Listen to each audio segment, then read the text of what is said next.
एकीकडे मराठा समाजाला ओबीसीतून आरक्षण मिळावं यासाठी मनोज जरांगे पाटील यांच्या माध्यमातून महाराष्ट्रभर आंदोलन उभं राहिलंय. तर दुसरीकडे मराठा समाजाला ओबीसीतून आरक्षण मिळू नये म्हणून कॅबिनेट मंत्री छगन भुजबळ महाराष्ट्रभर ओबीसी एल्गार मेळावे घेत आहेत.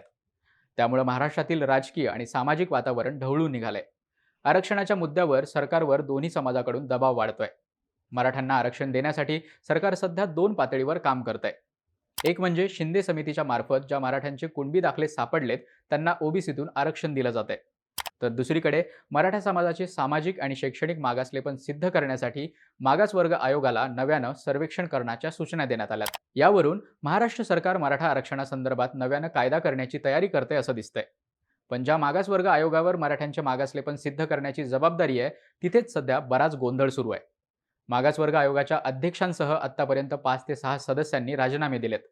त्यामुळे मागासवर्ग आयोगात नक्की काय सुरू आहे आणि त्याचा मराठा आरक्षणावर कसा परिणाम होणार असा प्रश्न उपस्थित केला जातोय. या सगळ्या प्रश्नांची उत्तरं पाहूयात या व्हिडिओतून. नमस्कार, मी निखिल आणि तुम्ही पाहताय बोल व्हिडिओ. सर्वात आधी पाहूयात मागासवर्ग आयोगातील कोणकोणत्या सदस्यांनी राजीनामे दिलेत आणि त्यासाठी कोणती कारणं दिली आहेत. मागासवर्ग आयोगाचे अध्यक्ष निवृत्त न्यायमूर्ती अनंत निरगुडे, सदस्य संजीव सोनवणे, लक्ष्मण हाके आणि बालाजी किल्लारीकर या सदस्यांनी आतापर्यंत राजीनामे दिलेत. आयोगाचे आणखी एक सदस्य चंद्रलाल मेश्राम हे देखील राजीनामा देण्याच्या तयारीत असल्याचं बोललं जात आहे. राजीनामा देताना काही सदस्यांनी सरकारवर आरोप केलेत. सरकार आयोगाच्या कामात हस्तक्षेप करतोय असा काही सदस्यांचा आरोप आहे. यामध्ये आयोगाचे माजी सदस्य लक्ष्मण हाके यांचं नाव आघाडीवर आहे. याशिवाय बालाजी किल्लारीकर यांनी मागासवर्गीय समाजातील सर्वांचं सर्वेक्षण करण्यात यावं आणि जातनिहाय जनगणना करण्यात यावी यासाठी आग्रह धरलाय. मराठा आरक्षणासंदर्भात सरकारनं स्थापन केलेली सल्लागार समिती आयोगाच्या कामकाजात हस्तक्षेप करतीये असा आरोपही किल्लारीकर यांनी केलाय. आयोगाचे अध्यक्ष निरगुडे यांनी मात्र राजीनामा देताना कोणतंही कारण दिलेलं नाहीये. आता आयोगाचे सदस्य आणि सरकार यांच्यात कशामुळे वाद निर्माण झाला ते पाहूयात. मराठा आरक्षणासाठी सरकारवर दबाव वाढतोय. मनोज जरांगे पाटलांनी आरक्षणासाठी सरकारला 24 डिसेंबरचा अल्टिमेटम दिलाय.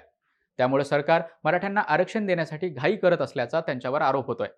मराठा समाज शैक्षणिक, आर्थिक आणि सामाजिकदृष्ट्या मागासलेला आहे हे सिद्ध करण्यासाठी आयोगानं नव्यानं सर्वेक्षण करण्यात यावं अशी विनंती करणारं पत्र मुख्यमंत्री एकनाथ शिंदे यांनी आयोगाचे अध्यक्ष निवृत्त न्यायमूर्ती अनंत निरगुडे यांना 13 नोव्हेंबरला लिहिलं होतं. या पत्रासोबत सरकारनं 10 टर्म ऑफ रेफरन्सेस किंवा TOR देखील जोडले होते. याच्या आधारे सर्वेक्षण करण्यात यावं अशी विनंती सरकारतर्फे करण्यात आली होती. हा अहवाल लवकरात लवकर सरकारला सादर करावा अशी देखील विनंती करण्यात आली होती. पण 1 डिसेंबरच्या आयोगाच्या बैठकीत काही सदस्यांनी सर्वेक्षणात केवळ मराठ्यांचा डेटा गोळा करण्याला विरोध केला. मराठे मागासलेले आहेत या पूर्वनिर्धारित गृहीतकावर सरकारला आयोगाकडून अहवाल हवाय असा आरोप आयोगातील काही सदस्यांनी केला. सरकारच्या या निर्णयामुळे इतर समाजावर अन्याय होईल अशी भीती या सदस्यांनी व्यक्त केली. त्यामुळे सरकार आणि आयोग यांच्यातील वाद चव्हाट्यावर आलाय. हे झालं आयोगातल्या वादाचं. पण ओबीसी विरुद्ध मराठा हा संघर्ष टाळण्यासाठी सरकारचे कोणते प्रयत्न सुरू आहेत? सुरुवातीला सांगितल्याप्रमाणे मराठा आरक्षणासाठी सरकार दोन पातळ्यांवर काम करत आहे. एक म्हणजे शिंदे समितीच्या माध्यमातून मराठ्यांच्या कुणबी नोंदी शोधण्याचं काम चालू आहे. तर दुसरं म्हणजे सरकारनं आयोगाला मराठा समाजाचे मागासलेपण सिद्ध करण्यासाठी नव्यानं डेटा गोळा करण्याची विनंती केली आहे. याचं कारण सांगितलं जात आहे ते म्हणजे सरकार मराठ्यांना ओबीसीतून आरक्षण देण्यास उत्सुक नाहीये. सरसकट मराठ्यांना ओबीसीतून आरक्षण दिलं तर सरकारला ओबीसींच्या मताला मुकावं लागू शकतं आणि ही रिस्क घेण्याची सरकारची इच्छा नाहीये. त्यामुळे मराठ्यांना स्वतंत्र कोट्यातून आरक्षण देण्यासाठी सरकार पावलं उचलताना दिसतंय. यासाठी सरकार मराठा आरक्षणासाठी नव्यानं कायदा करण्याची तयारी करत आहे. अर्थात मराठा आरक्षणासंदर्भात दाखल असलेली क्युरिटी पिटिशन सुप्रीम कोर्टानं फेटाळली तरच हा पर्याय उपलब्ध असणार आहे. सुप्रीम कोर्टानं क्युरिटी पिटिशनवर निर्णय घेतलेला आहे पण तो अजून राखीव ठेवण्यात आलाय. यामुळे सरकार या निर्णयाची वाट पाहत आहे.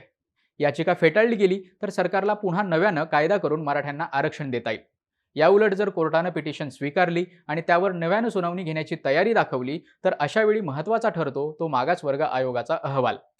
गायकवाड समितीच्या अहवालाच्या आधारे राज्य सरकारनं मराठ्यांना 2018 साली आरक्षण दिलं होतं. पण मराठ्यांना आरक्षण देण्यासाठी अपवादात्मक परिस्थिती नाही असा निकाल सुप्रीम कोर्टानं दिला होता.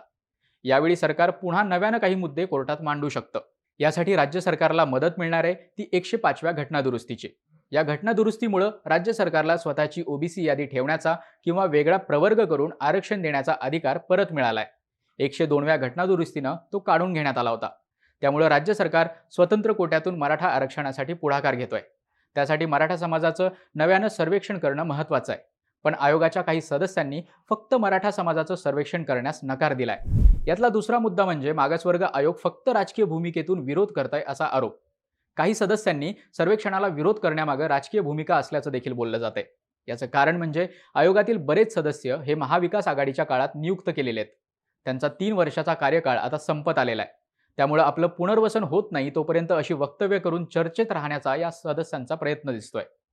राजीनामा दिलेल्या सदस्यांपैकी लक्ष्मण हाके यांनी ओबीसी एल्गार महासभेमध्ये जाऊन जरांगे पाटील यांच्या मराठा समाजाच्या ओबीसीतून आरक्षणाच्या भूमिकेला विरोध दर्शवलाय.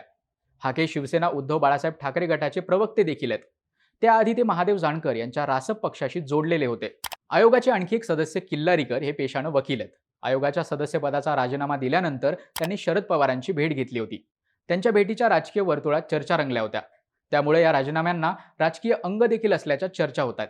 कारण काहीही असो, मागासवर्गीय आयोगाचे अध्यक्ष आणि सदस्यांच्या राजीनाम्यामुळे मराठा आरक्षणाचा प्रश्न लांबणीवर पडण्याची शक्यता आहे. आयोगाच्या 11 पैकी 5 ते 6 सदस्यांनी राजीनामे दिलेत. इतक्या जागा रिकाम्या झाल्यामुळे त्या लवकरात लवकर भरण्याचं आव्हान सरकारसमोर आहे. सरकार मागासवर्ग आयोग पूर्णपणे बरखास्त करून तिथं नव्यानं भरती करेल अशी देखील शक्यता वर्तवण्यात येते. आयोग गठीत झाल्यानंतर पुन्हा नव्याने सर्वेक्षण करण्यात येईल, ज्याला किमान 2 महिन्यांचा कालावधी लागेल. या सर्वेक्षणाच्या आधारे राज्य सरकार पुन्हा नव्यानं मराठा आरक्षणासंबंधित कायदा करेल. त्यामुळे मराठ्यांना स्वातंत्र्य आरक्षणाचा प्रश्न फेब्रुवारी 2024च्या आधी सुटण्याची शक्यता नाही. तुम्हाला काय वाटतं? मागासवर्ग आयोगातील सदस्यांचे राजीनामा सत्र कशाचे भाकीत आहेत? तुमच्या प्रतिक्रिया आम्हाला नक्की कळवा आणि अशाच प्रकारच्या राजकीय घडामोडींचे विश्लेषण ऐकण्यासाठी बोल व्हिडिओला सबस्क्राईब करा.